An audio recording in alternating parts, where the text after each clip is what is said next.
Hello students, healthy good morning to all of you. कैसे हैं आप सभी?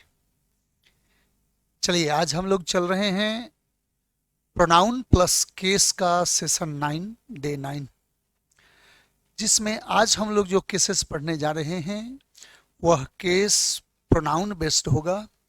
इससे पहले आपने डे 8 में नाउन बेस्ड केस पढ़े हैं। आज प्रोनाउन बेस्ड केस की बात है। ध्यान रखा जाए, हम प्रोनाउन बेस्ड केस में आपको प्रोनाउन फॉर्मेट में कौन सा केस कहाँ यूज किया जाता है इसके बारे में चर्चा करेंगे। देखते हैं आगे। आप देख रहे हैं सुपर फाउंडेशन कोर्स, और इसके दायरे में जो चैप्टर पढ़िएगा उस चैप्टर से रिलेटेड, जो टॉपिक पढ़िएगा उस टॉपिक से रिलेटेड कुछ भी एग्जाम का चीज अछूता नहीं रहेगा, इस बात की अश्योरेंस है। चलिए बढ़ते हैं। देखिए, जनरल सेंस में यह देखा जाता है कि प्रोनाउन के तीनों केस रेडीमेड होते हैं। प्रोनाउन के तीनों केस बने बनाए होते हैं, उसमें कहीं भी स्ट्रक्चर चेंज करने का जगह नहीं होता। Generally it is found that all the three cases of a pronoun are used in self made structure. आई का पसेसिव, आई सब्जेक्ट में यूज होगा। पसेसिव होगा तो माई या माइन होगा। ऑब्जेक्ट में जाओगे तो मी हो जाएगा। वी सब्जेक्ट होगा, पसेसिव में माई या माइन हो जाएगा, ऑब्जेक्ट में अस हो जाएगा। यू सब्जेक्ट होगा, पसेसिव में योर या योर्स हो जाएगा, ऑब्जेक्ट में यू हो जाएगा। फिर ही, हीज, हिम, ही सब्जेक्ट, हीज पसेशन और हिम ऑब्जेक्ट। इसके बाद सी, हर या हर्स, तब हर, सी हो जाएगा सब्जेक्ट, हर या हर्स हो जाएगा पसेसिव और हर हो जाएगा object. They subject, theirs possessive और them object. One subject, ones possessive, one object. It, it subject, possessive में इट्स, ऑब्जेक्ट में ईट। याद रखा जाए, ये मैं भले ही आपको अभी बोल रहा हूं, लेकिन इससे परिचय तो मैं ऑलरेडी आपको करा चुका हूं। आप पर्सनल प्रोनाउन में ये देख चुके हैं, और उसी पर्सनल प्रोनाउन का ही आधार बनाते हुए एक लिस्ट मैंने यहाँ दे दिया है। कहा है कि all the three cases, mostly A pronoun has different forms in different cases, यानी उसका तीनों फॉर्मेट जो होता है, नॉमिनेटिव यानी सब्जेक्टिव, पसेसिव और ऑब्जेक्टिव, ये तीनों सेल्फ मेड स्ट्रक्चर हैं जो आपने यहाँ देखा है। अब ध्यान दीजिए, इसी टॉपिक को और आगे समझाते हुए कुछ पॉइंट्स दर्शाए गए हैं। आपने पॉसेसिव में पॉइंट देखा है, इसको समझने की जरूरत है। पहले भी चर्चा इसका कर चुका हूं पर्सनल प्रोनाउन में, फिर भी आपको बताना लाजमी है, इसलिए बता रहा हूं कि माई और माइन दो फॉर्मेट है। पॉसेसिव में our, ours, your, yours, his, his ही रहता है दोनों तरफ। हर, हर्स, देयर, देयर्स, और इट का इट्स ही रहता, इसका प्रोनाउन नहीं होता, और वंस रहता है पॉसेसिव में। ध्यान दिया जाए, ये जो लेफ्ट साइडेड जो पॉइंट्स हैं, माई, आवर, योर, देयर, हीज, हर, ये सब भी पॉसेसिव हैं, लेकिन ये एडजेक्टिव के रूप में आते हैं। ये चर्चा हो चला है, तो ये पॉसेसिव एडजेक्टिव हैं। तो जो एडजेक्टिव होगा वो हमेशा अपने साथ नाउन ऐड करके आएगा।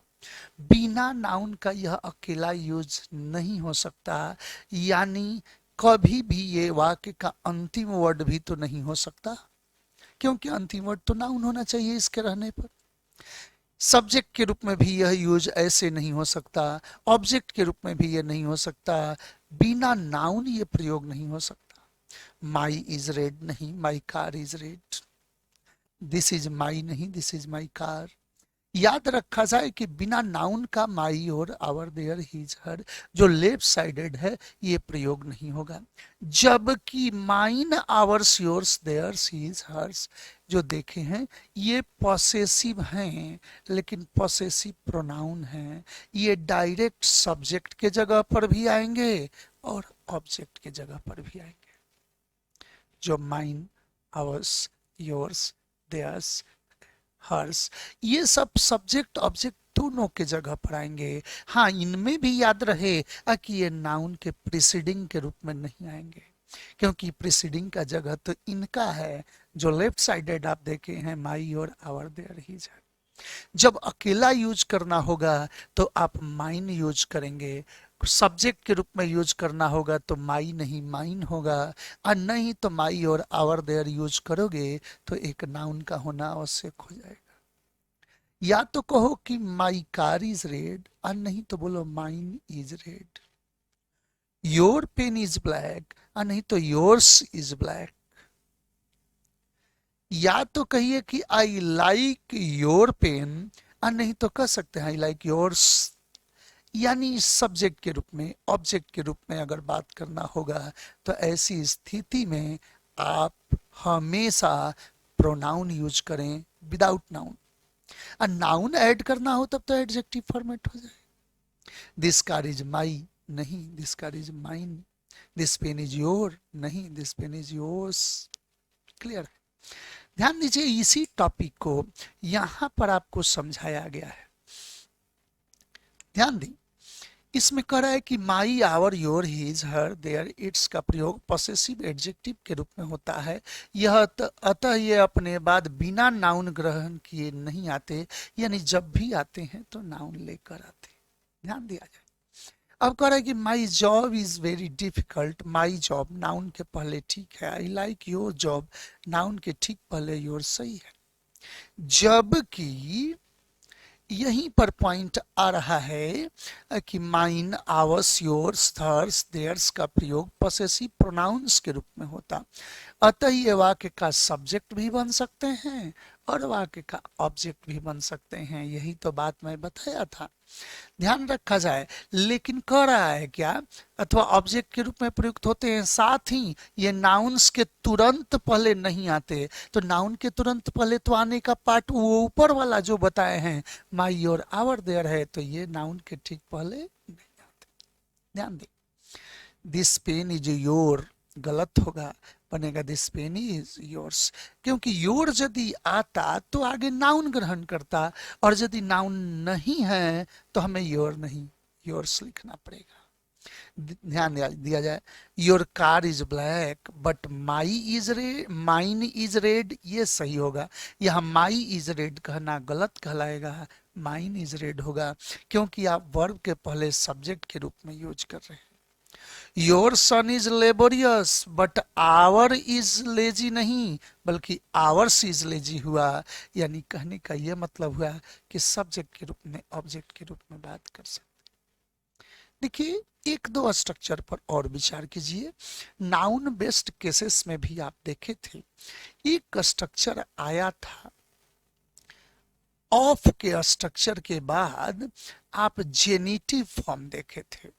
याद करें, जेनेटिव यानी अपस्ट्रॉफ है स्ट्रक्चर। तो जहां आप ऑफ के जगह पर जेनेटिव स्ट्रक्चर यूज कर रहे थे, वहां पर आप पॉसेसिव प्रोनाउंस भी यूज कर सकते हैं। ध्यान दें, यहां पर दो सेंस होगा। एक, कार ऑफ माइन, यानी मेरी कारों में से एक। ए फ्रेंड ऑफ योर्स, आपके दोस्तों में से एक। तो ऐसी स्थिति में आप ऑफ के स्ट्रक्चर के बाद भी पॉसेसिव प्रोनाउन यूज कर सकते हैं। यही बात स्ट्रक्चर के रूप में यहां दर्शाया गया कि यदि कहीं ऑफ का स्ट्रक्चर हो तो पॉसेसिव प्रोनाउन होते। नाउन बेस्ड केस में भी ये बात आप देखे हैं, लेकिन वहां पर अपोस्ट्रॉफ एस का प्रयोग यानी जेनेटिव फॉर्म बताया गया था। ये भी वही फॉर्म है, लेकिन यहाँ पॉसेसिव एडजेक्टिव नहीं, पॉसेसिव प्रोनाउन यूज किया जाता। यही एग्जाम्पल है, ए कार ऑफ माई नहीं, ए कार ऑफ माइन।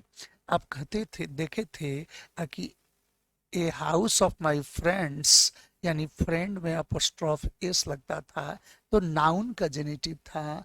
यहाँ है ए कार ऑफ माइन, यानी प्रोनाउन का स्वरूप आ गया। ए फ्रेंड ऑफ योर्स, योर नहीं योर्स का प्रयोग किया गया। कुछ पॉइंट्स पर और चर्चा करें। देखिए, दो वर्ड पर यहाँ चर्चा करें, हीज के बारे में और इट्स के बारे में। तो हीज का पॉसेसिव फॉर्म डबल स्ट्रक्चर का होता है। हीज का प्रयोग एडजेक्टिव के रूप में भी होता है और हीज का प्रयोग प्रोनाउन के रूप में भी होता है। मतलब यह हीज पॉसेसिव एडजेक्टिव भी है और हीज पॉसेसिव प्रोनाउन भी है। तो नाउन के ठीक पहले यूज करोगे तो यह पॉसेसिव एडजेक्टिव माना जाएगा, और फिर जैसे सब्जेक्ट ऑब्जेक्ट के रूप में बोले थे वैसा यूज कर दें, यानी अकेला प्रयोग, तो यह पॉसेसिव प्रोनाउन कहलाएगा। हिज कार इज ब्लैक, उसकी कार काली है। तो ऐसी स्थिति में हिज कार, हिज क्या है? पॉसेसिव एडजेक्टिव है। लेकिन कह दें कि दिस कार इज हीज, यह कार उसकी है, ऐसी स्थिति में हीज प्रोनाउन हो जाएगा। यानी यह दोनों फॉर्मेट में यूज किया जाता। यह पॉसेसिव एडजेक्टिव भी है और पॉसेसिव प्रोनाउन। नेक्स्ट बात करता हूं। यही चीज कह रहा है कि हीज का प्रयोग पॉसेसिव प्रोनाउन तथा पॉसेसिव एडजेक्टिव दोनों ही रूप में होता है। हिज कार इज रेड और दिस कार इज हीज, आपने देख चुके हैं, अभी अभी समझाया। एक इट्स के बारे में भी ध्यान दीजिएगा, वो भी आपको कुछ खतरा पैदा करेगा। जब हम इट्स का प्रयोग कर रहे हैं तो ध्यान रखा जाए, इट्स का प्रयोग भी पॉसेसिव होता है लेकिन हमेशा एडजेक्टिव के रूप में होता है। इट्स कभी भी प्रोनाउन फॉर्मेट नहीं लेता, लेता ही नहीं है, कभी प्रोनाउन के रूप में यूज होता ही नहीं है। ये जब भी आएगा तो इट्स जो है वो एडजेक्टिव के रूप में हो। जरा सा सोचा जाए, चाबी अपने स्थान पर पड़ा हुआ है, the key is lying on its place, वहां इट्स प्लेस, प्लेस के ठीक पहले है, यानी नाउन के पहले आया, एडजेक्टिव है। कभी नहीं कह सकते द नीव इज इट्स, ऐसा नहीं यूज होगा। दिस इज इट्स नीव, ऐसा यूज करना पड़ेगा।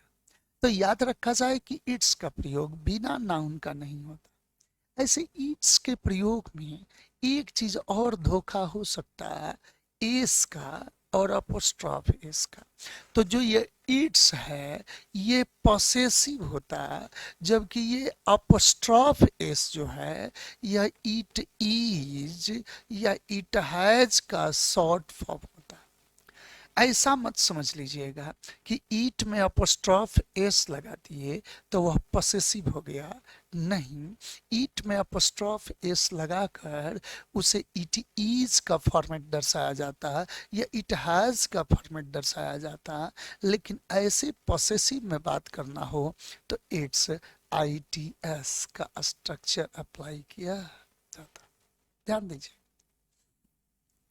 अब यही चीज कह रहा है कि इट्स का प्रयोग पॉसेसिव एडजेक्टिव के रूप में होता है, यह पॉसेसिव प्रोनाउन के रूप में नहीं। आई हैव अ कार, मेरे पास एक कार है।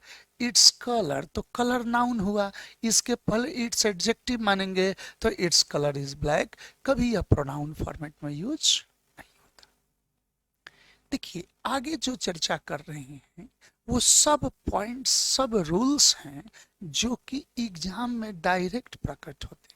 थोड़ा सा ध्यान दीजिएगा, यदि कहीं वर्ब का प्रयोग किया गया हो सेंटेंस में तो वर्ब के ठीक पहले आने वाला फॉर्मेट सब्जेक्टिव होता है या इसी को नॉमिनेटिव कहा जाता है, आप जानते होंगे। यानी वर्ब के पहले, याद रखा जाए, कहीं वर्ब का प्रयोग हुआ हो तो वर्ब के ठीक पहले आने वाला केस सब्जेक्टिव कहें या इसी का नाम क्या हो गया?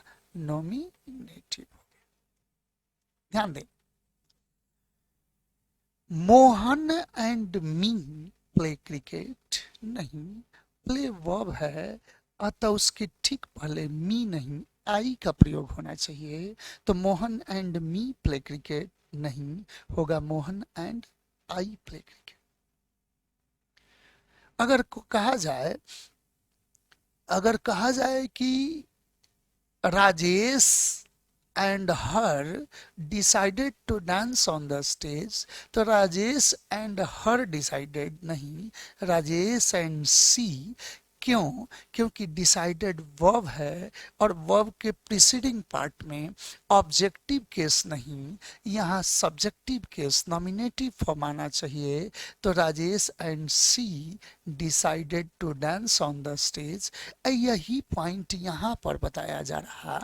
जरा सा देखा जाए, कह रहा है क्या कि वर्ब के पहले केस कौन सा आया, तो सब्जेक्टिव या nominative. A verb is preceded by a subjective case. देखिए, Sita and me performed on the stage, perform verb है, वर्ब के पहले मी मानने लायक नहीं है, तो Sita and I performed on the stage. अब तो पॉइंट आपका सही बना। नेक्स्ट टॉपिक की ओर बढ़ रहे हैं। ध्यान दीजिएगा कि ये वर्ब बहुत कुछ डिटरमिन करता है। वर्ब के पहले यूज किए तो सब्जेक्टिव केस आया, याद रखें। वर्ब के बाद यूज करना हो तो आने वाला केस, याद रहे, ऑब्जेक्टिव केस होना चाहिए। वर्ब के पहले यूज किए सब्जेक्टिव हो गया, वर्ब के बाद यूज करना हो ऑब्जेक्टिव हो गया। जरा सा सोचा जाए, ही प्रेज्ड, उसने तारीफ किया, Mohan and I in public, लोगों के बीच उसने तारीफ किया, मोहन एंड आई कि मोहन एंड मी, क्योंकि प्रेज्ड वर्ब है, वर्ब के बाद आने वाला ऑब्जेक्टिव केस होगा, एक्यूजेटिव केस होगा। तो यही बात आ रहा है कि ही प्रेज्ड मोहन एंड आई नहीं, मी का प्रयोग होना चाहिए। सी advised Rajesh and I to work hard। जरा सा सोचा जाए, she advised Rajesh and I नहीं, she advised Rajesh and me to work hard. तो वर्ब के पहले नॉमिनेटिव सब्जेक्टिव, वर्ब के बाद ऑब्जेक्टिव। अब यही पॉइंट यहां पर बन रहा है, थोड़ा सा ध्यान दीजिएगा। कह रहा है कि verb plus objective case, verb is followed by an objective case, verb के बाद ऑब्जेक्टिव केस। तो ही प्रेज्ड, उसने तारीफ किया, Mohan and I in public, जनता में वो तारीफ किया, किसका, तो मोहन और मेरा। तो प्रेज वर्ब है, वर्ब के बाद मोहन एंड आई नहीं, मोहन एंड मी होना चाहिए। यही तो पार्ट आपका यहाँ दर्शाया गया है। वर्ब के पहले सब्जेक्टिव, वर्ब के बाद ऑब्जेक्टिव। ध्यान दिया जाए, यदि कहीं क्रिया में आई एन जी लगा हो तो ये डबल फॉर्मेट रखता है। V1 plus I N G, याद रखा जाए, ये अपने ठीक पहले पॉसेसिव केस भी लेता है और अपने ठीक पहले ऑब्जेक्टिव केस भी लेता है। लेकिन किस आधार पर लेता है, थोड़ा सा ध्यान दीजिए। वर्ब के ठीक पहले पॉसेसिव केस भी होता है और वर्ब के ठीक पहले ऑब्जेक्टिव केस भी होता है। रहा बात कि कब वर्ब के पहले हम पॉसेसिव केस समझें और कब वर्ब के पहले हम ऑब्जेक्टिव केस समझें। वर्ब के पहले पॉसेसिव केस हुआ कब, जब V1 ING के पहले पॉसेसिव केस होगा कब, जब यह ING जेरंड फॉर्मेट में रहेगा तब। जबकि V1 ING के पहले यहाँ ऑब्जेक्टिव केस होगा कब, जब ये V1 ING प्रेजेंट पार्टिसिपल के रूप में रहेगा तब। अब थोड़ा सा यहाँ धोखा होगा कि जो व्यक्ति जेरंड और प्रेजेंट पार्टिसिपल नहीं पढ़ा है उसको कैसे पता चले कि V1 में ING लगा हो तो उसके ठीक पहले पॉसेसिव लगाए कि ऑब्जेक्टिव लगाए। तो ध्यान दें, जब V1 में ING जोड़कर नाउन का हरकत कराया जाए, नाउन का कार्य हो, तो वो जेरंड है। यदि V1 में ING जोड़कर एडजेक्टिव का हरकत हो तो उसको हम प्रेजेंट पार्टिसिपल कहते हैं। V1 ING जेरंड भी है, V1 ING प्रेजेंट पार्टिसिपल भी है। तो जब नाउन का अगर हरकत रहे, मेरा दौड़ बढ़िया है, मेरा दौड़ तेज है, तो उस दौड़ को नाउन बनाकर यूज किए तो कहेंगे कि my running is fast. Running ING noun format में किया, माई कार, माई पेन, उसी तरह यूज कर लिया, माई running is fast.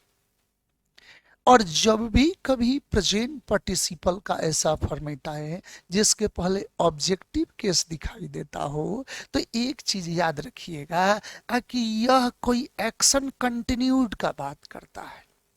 Action continued. यदि कोई कहे कि मैंने उसे नाचते हुए देखा, इसका मतलब जब देखा तो एक्शन चल रहा था। तो ऐसी स्थिति में नाचते हुए, गाते हुए, पढ़ते हुए, हंसते हुए ऐसा सेंस आ जाए, तब उसके ठीक पहले ऑब्जेक्टिव केस यूज किया जाएगा। मैंने उसे नाचते हुए देखा, आई सॉ हिम डांसिंग। यदि मैं कोई कहे कि मैंने उसे गाते हुए सुना, आई heard him singing a song. I heard him Singh a song, ये भी यूज होता, अंतर है, थोड़ा माइनर सेंस में अंतर है, लेकिन I heard him singing a song, ING का जब यहाँ बात हो रहा, तो मैंने उसे गाते हुए सुना, तो गाते हुए, पढ़ते हुए, नाचते हुए, हंसते हुए ऐसा सेंस देना हो तो ठीक पहले ऑब्जेक्टिव केस। आज यदि कह दिया जाए कि मैंने उसका गायकी देखा, तो उसका गायकी बहुत शानदार था, तो ऐसी स्थिति में his singing was very melodious, तो ऐसी स्थिति में वहां पर हिज सिंगिंग का प्रयोग किया गया, तो उसके गायकी का प्रयोग हो रहा है। नाउन के रूप में आईएनजी काम करे तो ठीक पहले पॉसेसिव केस, एडजेक्टिव के रूप में आईएनजी काम करे तो ठीक पहले ऑब्जेक्टिव केस, वही चीज जेरंड और पार्टिसिपल। नेक्स्ट बात करते हैं, ध्यान दीजिए। अगले पॉइंट पर कह रहे हैं कि V1 आईएनजी अपने पहले क्या लिया है, possessive case. Possessive case plus V1 ING. V1 ING is preceded by a possessive case. ध्यान दें, I can improve you dancing कि योर डांसिंग, तो डांसिंग यहाँ नाउन के रूप में है, अतः यू नहीं बल्कि योर डांसिंग। अब आंसर आपका सही हो गया। अब ऐसा नहीं न हुआ कि मैं नाचते हुए आपका इम्प्रूव कर सकता हूं, नहीं, मैं आपके नाच को इम्प्रूव कर सकता हूं। तो ऐसी स्थिति में आपका नाच, your dancing. Sea walking is very slow, उसका चाल बहुत धीरे है, तो सी वॉकिंग की हर वॉकिंग, क्योंकि क्रिया में आईएनजी सब्जेक्ट के रूप में है तो नाउन है, अतः सी के जगह हर वॉकिंग का प्रयोग होना चाहिए। यही पॉइंट जो अभी अभी हम क्लियर किए हैं, इसी को नोट के माध्यम से देखिए। ध्यान रहे कि V1 आईएनजी का प्रयोग जेरंड तथा पार्टिसिपल दोनों ही रूपों में होता है, अतः पार्टिसिपल के रूप में रहने पर V1 आईएनजी के पहले ऑब्जेक्टिव फॉर्म आता है। तो कैसे पता चलेगा कि वो पार्टिसिपल है, तो वहां सेंस होगा, मैं बोला हूं अभी, नाचते हुए, गाते हुए, एक्शन कंटिन्यूड का अगर सेंस देने लगेगा तो वो पार्टिसिपल होगा, प्रेजेंट पार्टिसिपल, और उसके पहले ऑब्जेक्टिव केस यूज किया जाता है। ध्यान दें, I saw him dancing on the stage, मैंने उसे स्टेज पर नाचते हुए देखा।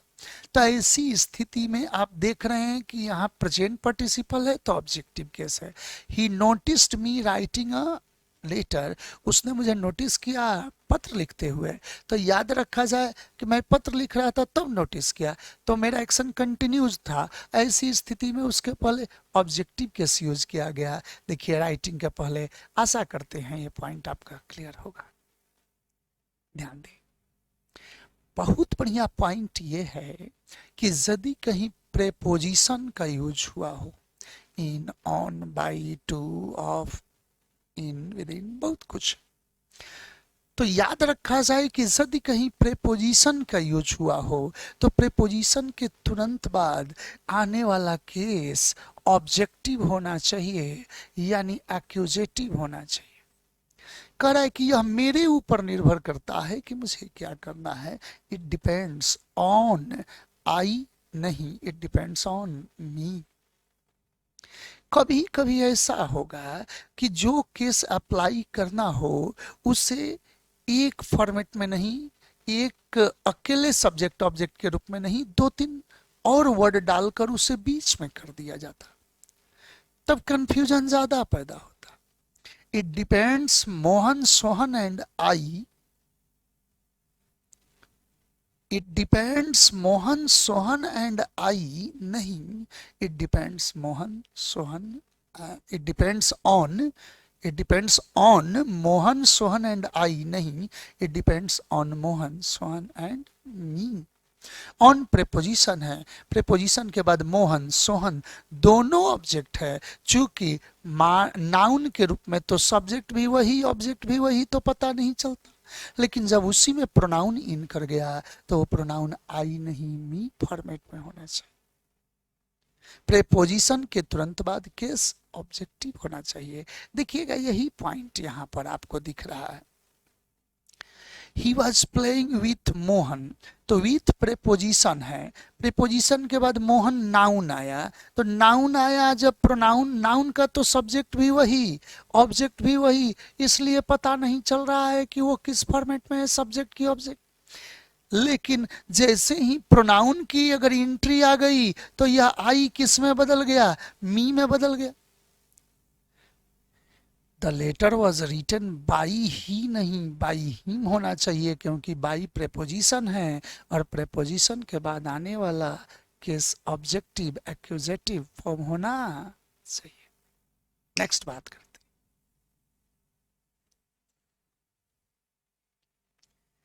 देखिएगा एक वर्ड है लेट, लेट के बाद भी आने वाला केस ऑब्जेक्टिव या एक्यूजेटिव होना चाहिए। ध्यान दीजिएगा,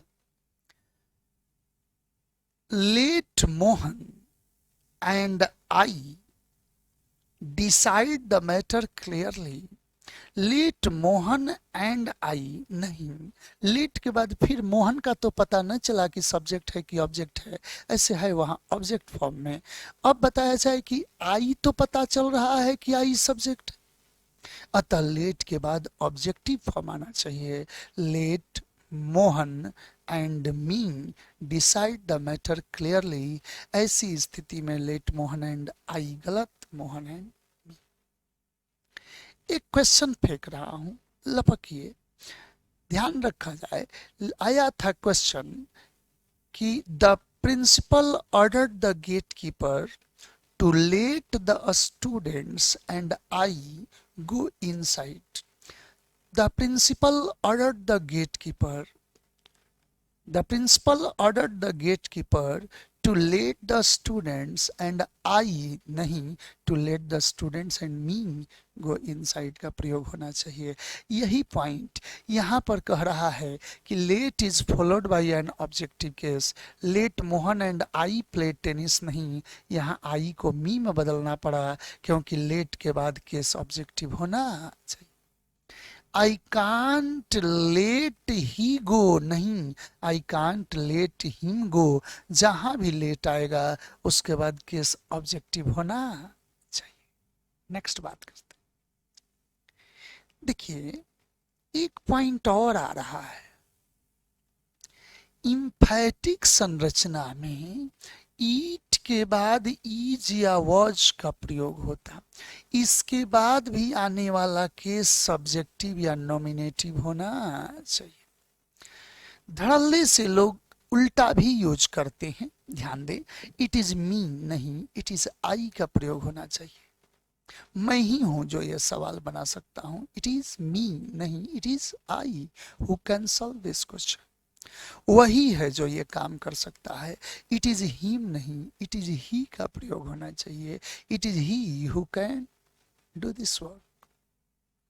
तो ईट में यदि इज या वॉज आ जाए तो ऐसी स्थिति में केस सब्जेक्टिव यानी नॉमिनेटिव होना चाहिए। ऐसी स्थिति में वर्ब के पहले भी सब्जेक्ट स्ट्रक्चर है, वर्ब के बाद भी सब्जेक्ट स्ट्रक्चर है।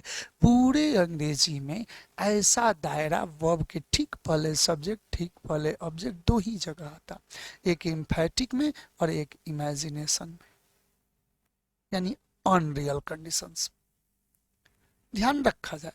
अब बात यहां पर बन रहा है कि इट इज मी नहीं, it is I, it is him नहीं, इट इज ही।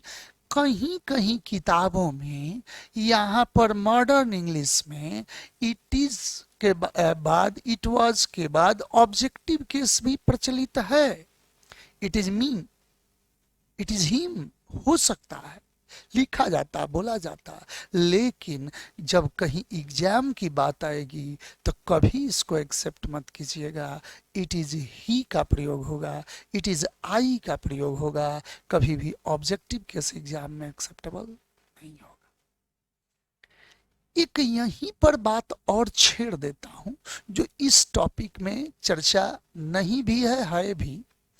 ध्यान दीजिए कि जब ईट प्लस ईज या वॉज आ जाए, ईट प्लस इज या वॉज आ जाए प्लस सब्जेक्टिव केस यदि हो, तो याद रखा जाए कि ऐसी स्थिति में दे प्लस हु का भी स्ट्रक्चर आ सकता है। आप पढ़े हैं कि दे प्लस हु का स्ट्रक्चर नहीं आता, बदले में दोज प्लस हु का स्ट्रक्चर यूज किया जाता है। लेकिन ऐसी स्थिति में दे प्लस हु का भी स्ट्रक्चर हो सकता है। वही लोग हैं जो ये काम कर सकते हैं। It is them who, it is those who नहीं, it is they who can do this work. तो यह एक अपवादिक जगह है जहां की दे प्लस हु आ सकता है। नहीं तो जहां भी दे प्लस हु का स्ट्रक्चर मिलता है उसे काट कर दोज प्लस हु बनाया जाता। पहले आप पर्सनल प्रोनाउन में, रिलेटिव प्रोनाउन में, डेमोन्स्ट्रेटिव में, तीनों जगह यह बात देख चुके। ध्यान दीजिए, इसी टॉपिक को यहां पर कहा गया है कि in emphatic sense B form is was is followed by a subjective case. It is I who can do this work. यहाँ मी गलती है। देखिए यहाँ पर वही एग्जाम्पल है कि it is they, हम बोले थे they प्लस who हो सकता है। It is they who will support you in trouble. हाँ, वही लोग हैं जो आपको ट्रबल में सपोर्ट करेंगे, परेशानी में मदद करेंगे। नेक्स्ट बात कर, देखिए इसी टॉपिक को यहाँ भी मैं बोला हूँ कि इम्फैटिक संरचना में भले लिख दे किताब, ध्यान रहे कि मॉडर्न इंग्लिश में बी फॉर्म के बाद ऑब्जेक्टिव केस भी प्रचलित है, परंतु परीक्षा के दृष्टिकोण से सब्जेक्टिव फॉर्म प्रयोग बेहतर माना जाएगा। ध्यान रहे कि इस अवस्था में दे प्लस हु या दैट का भी प्रयोग हो सकता है, जो आप पहले एग्जाम्पल में देख चुके हैं। देखिएगा,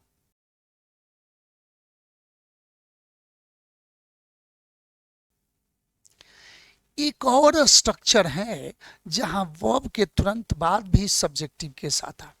अभी अभी तो एक बोला हूं कि इम्फैटिक संरचना में वर्ब के पहले भी सब्जेक्ट, वर्ब के बाद भी सब्जेक्ट। अब बता रहा हूं कि कभी कभी इमेजिनरी कंडीशन में, अनरियल कंडीशन में इफ प्लस सब्जेक्ट के बाद वर यूज किया जाता। अब यहाँ इफ के जगह दो भी हो सकता है, ऑल्दो भी हो सकता है, एज इफ भी हो सकता है। इमेजिन करने के लिए बहुत सारे आपको कंडीशंस मिल सकते हैं। इमेजिन करने के लिए यदि वर का प्रयोग किया जाए तो याद रखा जाए यहाँ वर के बाद आने वाला फिर केस सब्जेक्टिव या नॉमिनेटिव होता है। ध्यान दिया जाए, यहाँ किसी भी सब्जेक्ट में वर लगाया जा सकता है। यदि मैं पंछी होता, if I were A bird, तो ध्यान दिया जाए यदि मैं कहता कि if I were a bird, तो वर के बाद बर्ड लगा है, तो बर्ड तो नाउन है, तो पता ही नहीं चला कि ये सब्जेक्ट के फॉर्मेट का नाउन है कि ऑब्जेक्ट के फॉर्मेट का नाउन है, क्योंकि नाउन का सब्जेक्ट ऑब्जेक्ट तो बिल्कुल सेम है, पढ़े हैं आप। लेकिन यही नाउन के जगह पर यदि प्रोनाउन लगाना पड़ जाता तो वह प्रोनाउन सब्जेक्टिव होता। यदि मैं उसके जगह होता, इसका मतलब कि मैं वो हो जाता, वो मैं हो जाता। यदि मैं उसके जगह होता तो एक बड़ा स्टेप लेता, तो इफ आई वेयर हिम नहीं, ही होना चाहिए, हिम गलत, ही सही होगा कि if I were he I would take a bold step, तो मैं एक बड़ा कदम उठाता। यदि वह मेरे जगह पर रहता तो वह ऐसा कदम नहीं उठाता। इफ ही वेयर मी, नहीं, इफ ही वह आई का प्रयोग होना चाहिए। तो याद रखा जाए, यही बात मैं समझा रहा था आपको कि जब इमेजिनेटिव सेंस होगा तो वेयर के बाद सब्जेक्टिव केस आएगा। इफ, एज इफ, दो, ऑल्दो, सब्जेक्ट, वर प्लस सब्जेक्टिव केस, ये दर्शाता क्या है? तो इमेजिनेशन, ऑन रियल कंडीशन को दर्शाता है। ध्यान दिया जाए, to show imagination were is followed by a subjective case. If he were me, नहीं, इफ ही वेयर आई, यदि वह मेरी जगह होता, he could not take this hard step, तो वह ये सख्त कदम नहीं उठाता। लोग कहते हैं यदि मैं उसके जगह होता तो मैं अपने बॉस को फॉलो करता। तो इफ आई वर हिम नहीं, इफ आई वर ही होना चाहिए। देखिए, वर्ब के पहले भी सब्जेक्ट, वर्ब के बाद भी सब्जेक्ट, तो ऐसी स्थिति में वर्ब के बाद सब्जेक्टिव केस। एक इम्फैटिक संरचना में, एक इमेजिनेशन में, ऐसा ऐसी स्थिति में वर्ब के पहले भी सब्जेक्ट, वर्ब के बाद भी सब्जेक्ट। ध्यान दें, एक कंडीशन इसी का है जो आगे बन रहा है कि यदि कहीं ईट के बाद मेन वर्ब कोई आ जाए और उस मेन वर्ब के बाद टू बी यानी इन्फिनिटिव स्ट्रक्चर आ जाए, तो आने वाला फिर फॉर्मेट ऑब्जेक्टिव होना चाहिए। ध्यान दिया जाए, लगता है वही है, इट अपियर्स टू बी ही, नहीं, इट अपियर्स टू बी ही, लगता है राम ही है जो गेट पर खड़ा है। It appears to be Ram, तो टू बी के बाद राम तो नाउन है, तो पता न चला कि सब्जेक्ट है कि ऑब्जेक्ट है। अतः यदि प्रोनाउन लगाना पड़े तो टू बी के बाद ऑब्जेक्टिव फॉर्म लगाइएगा। इट अपियर्स टू बी ही, नहीं, हिम होना चाहिए। लगता है तुम ही हो जो मेरा कलम चुराए हो। It appears to be you, it appears to be you. तो ऐसी स्थिति में टू बी के बाद यू, तो फिर सब्जेक्ट भी वही, ऑब्जेक्ट भी वही, पता नहीं चला। लेकिन यह याद रहे कि टू बी के बाद आने वाला ऑब्जेक्टिव केस ही होना चाहिए। देखिएगा बात, यहां कह रहा है कि इट अपियर्स टू बी ही, नहीं, हिम का प्रयोग हो। नेक्स्ट बात करते हैं। देखिए, बट के बाद आने वाला केस सब्जेक्टिव भी होता है और बट के बाद आने वाला केस ऑब्जेक्टिव भी होता है। ध्यान दीजिएगा, बट अपने बाद सब्जेक्टिव स्ट्रक्चर भी लेता है, बट अपने बाद ऑब्जेक्टिव स्ट्रक्चर भी लेता है। अब हमको कैसे पता चलेगा कि कब बट के बाद सब्जेक्ट होगा और कब बट के बाद ऑब्जेक्ट होगा? ध्यान दीजिएगा, बट के बाद ऑब्जेक्ट होगा कब? जब यह बट प्रेपोजिशन का कार्य करेगा। और बट के बाद सब्जेक्टिव होगा कब? जब यह बट कंजंक्शन का कार्य करेगा तब। बट प्रेपोजिशन भी है और बट कंजंक्शन भी है। तो जब बट प्रेपोजिशन होता तो आपको पहले भी पढ़ने को मिला है कि प्रेपोजिशन के बाद ऑब्जेक्टिव केस आता है। ऐसी स्थिति में बट के बाद हम ऑब्जेक्टिव यूज करते। कब? जब बट प्रेपोजिशन का काम करेगा तब। बट जब कंजंक्शन का काम करेगा तो अपने बाद सब्जेक्टिव केस लेगा। तो जब कंजंक्शन का कार्य करेगा तो इसका अर्थ होता है लेकिन, फिर भी। जब बट प्रेपोजिशन का काम करता तो अर्थ होता है के सिवा, के अलावा। वहां पानी ही पानी है, there is nothing but water, यानी वहां पानी के सिवा कुछ नहीं है। तो ऐसे यदि कहा जाए कि वो मेरे सिवा किसी का मदद नहीं किया, he helped no one but I, नहीं, बट मी होना चाहिए। यदि लेकिन और फिर भी का सेंस होगा तो बट कंजंक्शन हो जाएगा और ऐसी स्थिति में वो अपने बाद सब्जेक्टिव केस लेगा। एक और पहचान है कि इसके बाद जब ये बट कंजंक्शन होगा तो सब्जेक्टिव केस अपने बाद वर्ब से भी फॉलो होगा, यानी इसके बाद वर्ब भी आएगा।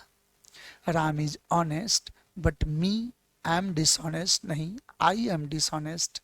तो लेकिन फिर भी का सेंस होगा तो बट अपने बाद सब्जेक्टिव केस लिया।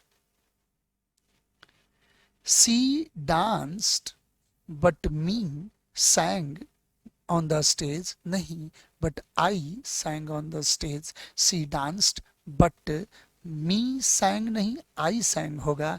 वर्ब का चर्चा हुआ है आगे और वो कंजंक्शन का कार्य कर रहा है, अतः अपने बाद कंजंक्शन का फॉर्मेट रहा तो बट सब्जेक्टिव केस लेगा। फॉर्मेट क्लियर कर रहे हैं। बट के बाद सब्जेक्टिव केस कब? जब वो कंजंक्शन का कार्य करे और अपने बाद वर्ब लिया रहे तब। याद रखा जाए कि बट के बाद ऑब्जेक्टिव केस कब? जब वो प्रेपोजिशन का कार्य करे तो अपने बाद ऑब्जेक्टिव केस लेगा और वर्ब आगे ग्रहण नहीं करेगा, यानी उस वर्ड के लिए वर्ब ग्रहण नहीं करेगा। ध्यान दीजिएगा, यही पॉइंट बनता है आगे। In but plus subjective case, in this condition but is a conjunction and is followed by a subject plus verb, subjective case plus verb। देखिए, सी प्लेज टेनिस, वह टेनिस खेलती है, बट मी प्ले क्रिकेट नहीं, आई play cricket होना चाहिए। यहाँ but conjunction है। I am honest but him is dishonest नहीं, यहाँ ही इज डिसऑनेस्ट, अब सही होगा। बट के बाद ऑब्जेक्टिव केस कब? ध्यान दें, in this condition but is a preposition and should be followed by an objective case. ऐसी स्थिति में बट क्या होता? तो प्रेपोजिशन का काम करता और अपने बाद ऑब्जेक्टिव फॉर्म ग्रहण करता। ध्यान दीजिएगा, कह रहा है क्या कि ही बट बराबर एक्सेप्ट। बट का सेंस क्या होता है? तो के सिवा को छोड़कर। देखिए, he helped no one but I in trouble, वो मेरे सिवा किसी का मदद नहीं किया, तो ये गलत है। He helped no one but I नहीं, बट मी होना चाहिए। Nobody will help you but I नहीं, फिर बट मी होगा। चलिए नेक्स्ट बात करते हैं। देखिए, कभी कभी कंपैरिजन होता जिसे सिमिली कंपैरिजन कहा जाता, आगे डिग्री में और इसका चर्चा किया जाएगा। तो यदि कहीं कंपैरिजन एज एज का हो तो इसके बाद भी आने वाला केस सब्जेक्टिव होना चाहिए। ध्यान दें, he is as tall as me नहीं, he is as tall as I होना चाहिए। बेहतर तो होना चाहिए कि is as tall as I am. क्यों? क्योंकि ऐसी स्थिति में सब्जेक्ट की तुलना यहाँ सब्जेक्ट से हुई और आगे सब्जेक्ट को एक कॉम्प्लीमेंट्री वर्ब देना होता है, तो ऐसी स्थिति में he is as tall as me कहना गलत माना जाएगा। As tall as I am होना चाहिए। देखिएगा कहाँ दिक्कत है कि कुछ राइटर्स यहाँ पर लिखे हैं कि एज एज के कंपैरिजन में एज के बाद ऑब्जेक्टिव केस भी आता है।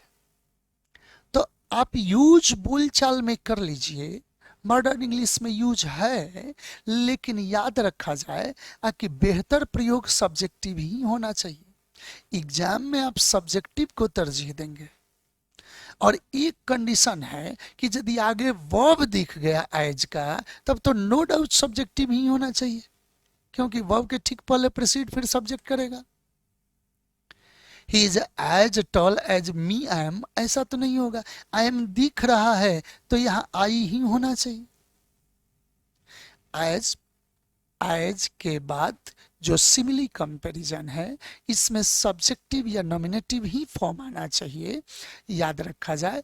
और ऐसी स्थिति में यदि ऑब्जेक्टिव आ रहा है, मॉडर्न लिटरेचर में चल रहा है, तो चलने दीजिए, एग्जाम में मत अप्लाई कीजिए। आगे वर्ब दिख जाए तब तो कभी भी ऑब्जेक्टिव को मत यूज कीजिए, हमेशा सब्जेक्टिव होना चाहिए। इसी बात को यहाँ दिखाया जा रहा है। एज एज में subjective case, for comparison as is followed by a subjective case. She is as tall as I am, तो एज टॉल एज के बाद मी नहीं, क्या हुआ? आई हुआ, वर्ब भी ऐड हो गया। He loves her as much as I do, वह उसे उतना प्यार करती है जितना मैं करता, तो एज मच एज का कंपैरिजन है, तो मी नहीं आई हुआ और एक वर्ब एडिशनल हो गया। देखिए नोट क्या कह रहा है, थोड़ा सा विचार कीजिएगा। कह रहा है कि मॉडर्न इंग्लिश में एज के बाद ऑब्जेक्टिव केस का भी प्रयोग हो रहा है, परंतु यदि आगे वर्ब की मौजूदगी हो तो केवल सब्जेक्टिव फॉर्म का ही प्रयोग होगा। ध्यान दें, she is as tall as me चल रहा है, लिटरेचर में चलने दीजिए। She is as tall as I am, verb दिख गया तो क्या होगा, I am. She is as tall as I, अगर इतना ही पर छोड़ दें तो भी आज गलत ही माना जाएगा, क्योंकि ओल्ड फैशन ये यूज है। परंतु आपको वर्ब एडिशनल देना होगा, नहीं तो एग्जाम आपको गलत काटेगा। ध्यान दें। अब थोड़ा सा विचार कीजिएगा। प्रायः ऐसा देखने को मिलता है कि comparison is made in the same cases. Generally we find that comparison is made in the same cases. Subjective case is compared to a subjective form. Possessive case is compared to a possessive form, और objective case is compared to an objective form. ध्यान दिया जाए, subject का तुलना subjective से करते हैं, possessive की तुलना पॉसेसिव से करते हैं, ऑब्जेक्टिव केस की तुलना ऑब्जेक्टिव से करते हैं। प्रायः ऐसा देखने को मिलता है। वही बात कह रहा है कि mostly comparison is made in the same cases, प्रायः तुलनाएं सेम केसेस में की जाती। A subjective case is compared to a subjective form. He is taller than, he is taller than, ध्यान दें, मी नहीं, यहाँ आई का प्रयोग, क्योंकि ही का तुलना सब्जेक्ट का तुलना हो रहा है तो सब्जेक्ट से होगा। जब सब्जेक्ट का तुलना हो रहा है तो सब्जेक्ट से मी कैसे होगा, मी गलत है, आई होगा। और बेहतर क्या होगा, तो आई एम का प्रयोग बेहतर हो जाएगा, जैसे अभी अभी एज के कंपैरिजन में आप देखें। परंतु मॉडर्न इंग्लिश में या कुछ राइटर्स इस बात को फॉलो कर रहे हैं कि जब taller than, smarter than, younger than का कंपैरिजन हो तो वहां सब्जेक्ट का तुलना ऑब्जेक्ट से भी कर रहे हैं। He is taller than me. जी नहीं, एग्जाम एक्सेप्ट नहीं करेगा। लिटरेचर स्पोकन हर जगह रनिंग में है, सही है, लेकिन एग्जाम में आपको याद रखना होगा कि सब्जेक्ट का तुलना सब्जेक्ट से ही होगा। मॉडर्न इंग्लिश में he is taller than me use हो रहा है, लेकिन खासकर एक चीज और ध्यान दीजिए, जैसे ऊपर एज में बताए हैं कि आगे वर्ब का चर्चा हो जाए तब तो किसी भी हालत में मी नहीं होगा, आई ही होगा। ध्यान रखा जाए, कंपैरिजन सब्जेक्ट का सब्जेक्ट से करना होगा। लिखा हुआ है कि मॉडर्न इंग्लिश में देन के बाद ऑब्जेक्टिव फॉर्म का भी प्रयोग हो रहा है, परंतु यदि आगे वर्ब की मौजूदगी रहे तो केवल सब्जेक्टिव फॉर्म ही प्रयोग होता है। आप एग्जाम में, एग्जाम के दृष्टिकोण से हमेशा सब्जेक्ट का सब्जेक्ट प्लस वर्ब ऐड कीजिएगा। ध्यान दीजिए, ही इज टॉलर देन मी, यह भले यूज में आ रहा हो लेकिन एग्जाम के लिए ऐसा ही नहीं माना जाएगा। He is taller than I, subject का तुलना सब्जेक्ट से, और आई एम वर्ब ऐड होना बेहतर जरूरी है। लिखा हुआ है कि परीक्षा के दृष्टिकोण से सब्जेक्ट की तुलना सब्जेक्टिव फॉर्म से ही करना बेहतर होगा। ध्यान दें, पॉसेसिव की तुलना पॉसेसिव से होगा, या जेनेटिव की तुलना जेनेटिव, वही पॉसेसिव या जेनेटिव। ध्यान दिया जाए, a possessive case is compared to a possessive form. My car possessive है, तो my car is faster than you. सोचिए, मेरी कार आपसे ज्यादा तेज है या आपके कार से ज्यादा तेज है। जनरल सेंस में तो यही कहेंगे कि मेरी कार आपकी कार से ज्यादा तेज है। अगर कहना यही चाह रहे हो कि आपसे ज्यादा तेज है, आप भी पैदल चल रहे हैं, मेरी कार चल रही है, तब तो ऐसी स्थिति में हम कह सकते हैं, लेकिन ये सब एक्सेप्टेबल सेंस नहीं है। बेहतर होगा कि मेरी कार आपकी कार से ज्यादा तेज है तो कहना पड़ेगा कि माई car is faster than you, नहीं योर्स होगा। तो ये पॉसेसिव हुआ, और पॉसेसिव का तुलना पॉसेसिव से। आपको पता है कि लास्ट में योर नहीं योर्स लिखा जाएगा। ध्यान दें, सब्जेक्ट का तुलना सब्जेक्ट से, पॉसेसिव की तुलना पॉसेसिव से, तो ऑब्जेक्ट की तुलना ऑब्जेक्टिव केस से होती है। ध्यान रखा जाए, an objective case is compared to an objective form. She likes him more than I. वह उसको मुझसे भी ज्यादा प्यार करती है। तो वो जो प्यार कर रही है वो तो सब्जेक्ट हो गई, और तुलना उसमें और मुझ में है, और दोनों ऑब्जेक्ट है वहां, क्योंकि सब्जेक्ट तो वो थी, तो सी लाइक्स। सी लाइक्स। अब सोचा जाए कि पसंद करती है, प्यार करती है, she likes him more than I, नहीं मोर देन मी होना चाहिए, तब तो ऑब्जेक्ट का तुलना ऑब्जेक्ट से हुआ। याद रखा जाए, यही बात समझा रहे थे कि सब्जेक्ट की तुलना सब्जेक्ट से, पसेसिव की तुलना पसेसिव से, ऑब्जेक्टिव की तुलना ऑब्जेक्टिव से। ध्यान दें, कह रहा है कि एक पॉइंट याद रखिए, कुछ लैटिन कंपैरिजन होते हैं, लैटिन कंपैरिजन्स होते हैं, कम ध्यान रखें, यानी लैटिन भाषा से आए हुए कंपैरेटिव फॉर्म जिनका अंत ओ आर से होता है। मूलतः ये 7 है, senior, junior, superior, inferior, anterior, posterior. ध्यान दिया जाए, अल्टीरियर, जो अंत इनका ओ आर से होता है, प्रायर भी है, और इनके बाद आने वाला कभी भी दैन नहीं आता, इनके बाद प्रेपोजिशन हमेशा टू आता है। सीनियर दैन नहीं, सीनियर टू, जूनियर दैन नहीं, जूनियर टू। तो senior, junior, superior, inferior, interior, posterior, याद रखा जाए कि इनके बाद जो टू आता है तो इनके साथ कंपैरिजन उल्टा होता, इनका सब्जेक्ट का तुलना ऑब्जेक्ट से होता।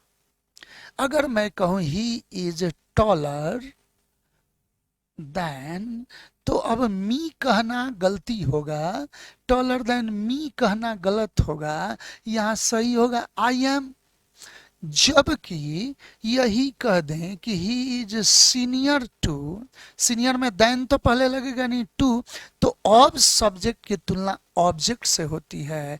अब सीनियर टू आई नहीं, सीनियर टू मी होना चाहिए। ही इज जूनियर टू आई नहीं, जूनियर टू मी होना चाहिए। यानी याद रखा जाए कि यदि कहीं लैटिन कंपैरिजन हो जिसका अंत ओ आर से होता है, उसके तहत सब्जेक्ट का तुलना ऑब्जेक्ट से किया जाता है। आशा करते हैं ये कॉन्सेप्ट क्लियर है। कह रहा है कि ध्यान रहे कि कोई कंपैरेटिव फॉर्म जिसका अंत ओ आर से हो, senior to, junior to, superior, inferior, interior, उसके तहत सब्जेक्ट का, सब्जेक्टिव केस की तुलना ऑब्जेक्टिव फॉर्म से होती। He is senior to, subject का तुलना आई से किया गया, गलती है, he is senior to me. आशा करते हैं कि प्रोनाउन बेस्ड भी आपको केस या ये कहें नाउन प्रोनाउन का पोजीशन आपको समझ में आ गया होगा। देखिएगा, अब इससे रिलेटेड प्रीवियस क्वेश्चंस आपको दिखा रहे हैं। आप सभी सुपर फाउंडेशन कोर्स देख रहे हैं, जिसके तहत जो भी टॉपिक आप पढ़ रहे हैं उससे रिलेटेड कुछ भी आपके रेंज से बाहर नहीं जाएगा। इस बात का प्रॉमिस रहा एम के मिश्रा का। और यहीं पर प्रोनाउन प्लस केस का कंप्लीट सेशन समाप्त हो रहा है, और आप यहां से आगे कॉमन एरर्स, इंप्रूवमेंट्स, फिलर्स और कई तरह के क्वेश्चंस का सैलाब देखेंगे। क्वेश्चंस आपके सामने प्रस्तुत किए जाएंगे प्रैक्टिस के लिए। ऐसा कोई स्ट्रक्चर का क्वेश्चन नहीं होगा जो एग्जाम में आता है या आने वाला होगा और आपके पास सामने ना होगा। मिलेंगे जब ये कंप्लीट सेशन हो जाए तो प्रैक्टिस आपके लिए चाहिए। प्रैक्टिस के लिए करीबन 600 से 700 क्वेश्चंस आपको मिलेंगे और वो आगे वीडियोस में आपको दिखाई देंगे। प्रैक्टिस के लिए आप जी जान लगावें। मेरा प्रॉमिस रहेगा कहीं से भी जो चैप्टर आप पढ़ेंगे आपके रेंज से क्वेश्चन बाहर नहीं जाएंगे। ध्यान दें, कर आए प्रीवियस क्वेश्चंस पर कि I had first gone to Singapore. सबसे पहले मैं सिंगापुर गया था विथ माइन फैमिली, अपने परिवार के साथ मैं सिंगापुर गया था। तो बताइए, फैमिली जब नाउन हो गया तो उसके ठीक पहले माइन होगा कि माई होगा, यानी पॉसेसिव यहाँ पर एडजेक्टिव होगा। जब नाउन का जिक्र हो तो प्रोनाउन नहीं एडजेक्टिव होगा, क्योंकि प्रोनाउन तो अकेले यूज होता। आगे, Rashmi and me are planning to go on a road trip to Mumbai, to Manali next summer. Rashmi and me are planning, Rashmi और मैं प्लानिंग कर रहे हैं to go on a road trip, सड़क रास्ते से जाने का ट्रिप पर, सैर पर। कहाँ? तो Manali next summer. Rashmi and मी नहीं, रश्मि एंड आई होगा, क्योंकि आर प्लानिंग वर्ब है, वर्ब के पहले आने वाला केस सब्जेक्टिव या नॉमिनेटिव होना चाहिए, तो ऐसी स्थिति में मी नहीं आई का प्रयोग होगा। As a student of science, science के विद्यार्थी के रूप में, you are far better than him, ये गलती हो गया, आपकी तुलना उससे हो रही है, तो you are far better than him नहीं, ही इज का प्रयोग होगा, चूंकि सब्जेक्ट का तुलना सब्जेक्ट से होगा, ऐसी स्थिति में हिम का प्रयोग गलत माना जाएगा। नेक्स्ट बात करते हैं, सी आंसर हुआ। It is him who did it, वही है जो ये काम किया। इम्फैटिक संरचना हो तो ईट के बाद यदि इज या वाज रहे तो आगे आने वाला केस सब्जेक्टिव होना चाहिए, तो इट इज हिम नहीं, इट इज ही का प्रयोग होगा। आशा करते हैं ये भी ऑप्शन आपका क्लियर होगा, option number A. Next question को देखिए, कह रहा है कि we both have gone through a lot of misunderstanding, कह रहा है कि हम दोनों आदमी बहुत गलतफहमियों से होकर गुजरे हैं, but finally all the doubts between you and I R cleared, लेकिन अंततः जो भी आपके और मेरे बीच जो डाउट्स है वो क्लियर हो गया। कह रहा है कि हम दोनों आदमी गलतफहमियों से होकर गुजरे हैं, लेकिन अंततः finally all the doubts between you and I, between preposition है और उसके बाद आने वाला केस ऑब्जेक्टिव होना चाहिए, तो यू एंड आई के जगह यू एंड मी का प्रयोग होना चाहिए। द आंसर नंबर सी हो गया। The principal ordered the peon to let the students and I go in, हमने इसी क्वेश्चन का चर्चा आपको दर्शाया कि the principal ordered the peon to let the boys and I नहीं, मी का प्रयोग होना चाहिए। आंसर नंबर सी, चूंकि लेट के बाद आने वाला केस ऑब्जेक्टिव होना चाहिए। ध्यान दें, none, correct, no one except he knew which questions were going to be asked in this test, करें कि उसके सिवा किसी को पता नहीं है कि कौन सा क्वेश्चन टेस्ट में पूछा जाने वाला है, तो नो वन एक्सेप्ट, एक्सेप्ट भी प्रेपोजिशन है, अब प्रेपोजिशन के बाद ऑब्जेक्टिव केस होगा, यानी याद रखा जाए कि ये ही हिम में बदल दिया जाएगा। Answer number A. It is quite obvious, बिल्कुल यह स्पष्ट है, that I would never do that, यह बिल्कुल स्पष्ट है कि मैं ये कभी नहीं करता। इफ आई वेयर हिम नहीं, आई वेयर ही होगा, यदि मैं उसके जगह रहता तो ऐसा कभी कुछ नहीं करता।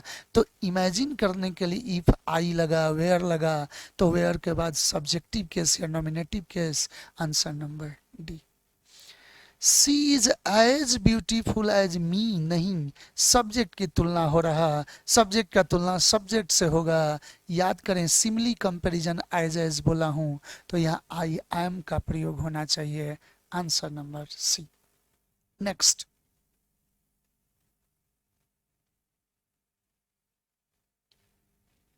ध्यान दें, कह रहा है कि I appreciate you helping the poor who are really the most ignored and completely deprived section of our society.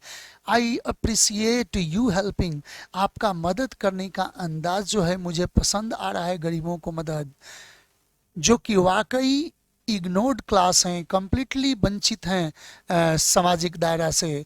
तो कह रहा है कि आई अप्रिसिएट यू हेल्पिंग के जगह योर हेल्पिंग होगा, जब क्रिया में आई एन जी लगा रहे और वो नाउन का कार्य करे तो अपने ठीक पहले पॉसेसिव केस ग्रहण करता है, ये बात आप देख चुके हैं। अतः यहाँ यू के जगह योर का प्रयोग। Answer number A. I am sorry to have disturbed you, मुझे खेद है कि मैंने आपको डिस्टर्ब किया है। आई होप, मैं आशा करता हूं, you will not mind me coming to you, यदि मैं आपके पास आऊं तो आपको बुरा नहीं लगेगा, तो फिर वही बात है मी कमिंग, यहाँ कमिंग मेरा आगमन, तो यहाँ मी नहीं माई का प्रयोग होगा, क्योंकि आईएनजी जब नाउन का काम करे तो ठीक पहले पॉसेसिव केस होना सही। He was much more surprised than me, वो मेरे तुलना में बहुत ज्यादा अचंभित था। To see the dancing girl coming towards us, करे कि हमारे तरफ जो वो डांसिंग गर्ल्स आ रही थी, यह देखकर वो बहुत अचंभित हुआ। तो ही was much more surprise than me नहीं, देन आई एम होगा, क्योंकि सब्जेक्ट का तुलना सब्जेक्टिव से होना चाहिए। I saw his dancing on the stage, मैंने उसे स्टेज पर नाचते हुए देखा। देखिए यहाँ डांसिंग प्रेजेंट पार्टिसिपल के रूप में है, एडजेक्टिव का काम कर रहा। अब यहाँ हीज नहीं हिम होना चाहिए, क्योंकि क्रिया में आईएनजी लगाकर जब एडजेक्टिव का काम लिया जाए तो ठीक पहले ऑब्जेक्टिव केस आना चाहिए। नेक्स्ट, ध्यान दीजिए अब की कह रहा है कि I have visited your house, मैं आपके घर गया हूं, सो मेनी टाइम्स, कई बार गया हूं। So I would like you to visit mine house, अतः अब की बार चाहता हूं कि आप मेरे यहाँ आए एज सुन एज पॉसिबल, जितना जल्दी हो सके। तो देखिए I have visited your house सही है, सो मेनी टाइम्स, कई बार मैं आपके यहाँ आया हूँ। सो आई वुड लाइक यू, अतः मैं आपको चाहता हूँ कि टू विजिट माइन हाउस नहीं, माइन होना चाहिए, आप मेरे यहाँ आए। तो माइन कह दें तो चलेगा, माई हाउस भी कहेंगे तो चलेगा, लेकिन हाउस का पहले चर्चा हो चुका है, इसलिए माइन का ही प्रयोग बेहतर माना जाएगा। ही इज सीनियर टू आई नहीं, सीनियर टू मी होगा। सब्जेक्ट का तुलना जब का लैटिन कंपैरिजन रहे सीनियर जूनियर तो ऑब्जेक्ट से किया जाता, अतः आई नहीं मी होगा। ये आपका प्रोनाउन का सेशन कंप्लीट हो रहा है। 9th वीडियो में हम लोग नेक्स्ट चैप्टर के साथ मिलते हैं अगले वीडियो में। आप सबको बूम बूम सीरीज के क्वेश्चंस करीबन 700 करीबन क्वेश्चंस आपको मिलेंगे, 600 से 700 क्वेश्चंस आपको आगे मिलेंगे, जिस पर आप आसानी से ड्रिल कर सकते हैं प्रोनाउन को। अश्योरेंस रहा मेरा कि कुछ भी ऐसा टॉपिक एग्जाम का नहीं होगा जो आप चैप्टर पढ़े हैं उसके रेंज से बाहर का जाए। चलिए नेक्स्ट वीडियो में मिलते हैं नेक्स्ट चैप्टर के साथ। Best of luck, keep watching, keep reading, keep enjoying and be bold for examinations. Thank you.